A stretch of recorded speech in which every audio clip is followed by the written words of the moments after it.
اس کے بعد حضرت لکھتے ہیں یک دو پندش داد طوطی بے نفاق، یعنی اس طوطے نے سوداگر کو ایک دو مخلصانہ نصیحتیں کیں، بعد ازاں گفتش سلام الفراق، اس کے بعد طوطے نے کہا کہ السلام علیکم، اب یہاں سے فراق ہے، میں اب آپ سے جدا ہوتا ہوں۔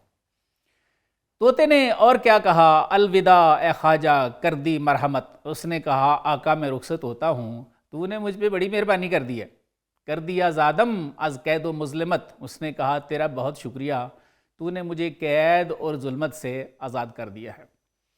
طوطے نے مزید کہا الوداع اے خواجہ رفتم تا وطن، کیا کہا کہ خدا حافظ، اب میں اپنے وطن کو روانہ ہوتا ہوں، ہم شوی آزاد روزے ہم چمن، کیا بات ہے۔ کیا طوطا دعا دے گیا کہ اللہ کرے تو بھی کسی دن میری طرح نفس کی ظلمت سے آزاد ہو جائے۔ خواجہ گفتش فی امان اللہ، برو، اس نے کہا جا، بات سمجھ آ گئی ہے، اللہ حافظ، جاؤ، مرمرا اکنو نمودی راہنو، سوداگر نے کہا اب جاؤ، تو نے مجھے بھی ایک نئی راہ دکھا دی ہے۔ سوئے ہندوستان اصلی روح نہاد، فرماتے ہیں کہ اس نے اپنے اصلی وطن یعنی ہندوستان کی طرف رخ کیا۔ طوطے کی بات ہو رہی ہے۔ بعد شدت از فرحہ دل گشت شاد، فرماتے ہیں سختی کے بعد خوشی سے طوطے کا دل نہال ہو گیا، خوش ہو گیا۔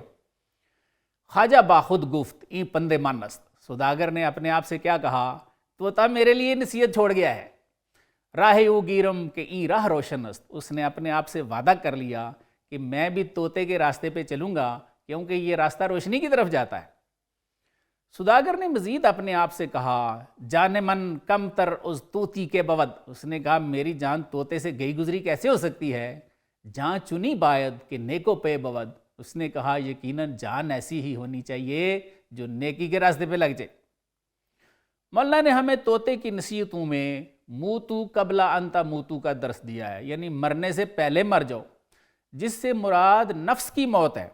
اسی کو حضرت شمس تبریز رحمۃ اللہ علیہ نے فنا فرمایا، اسی کو مولانا نے ما فرمایا۔ صوفیاء کے ہاں اس فنائیت یا موتو قبل انتا موتو کی تعلیم معروف بات ہے۔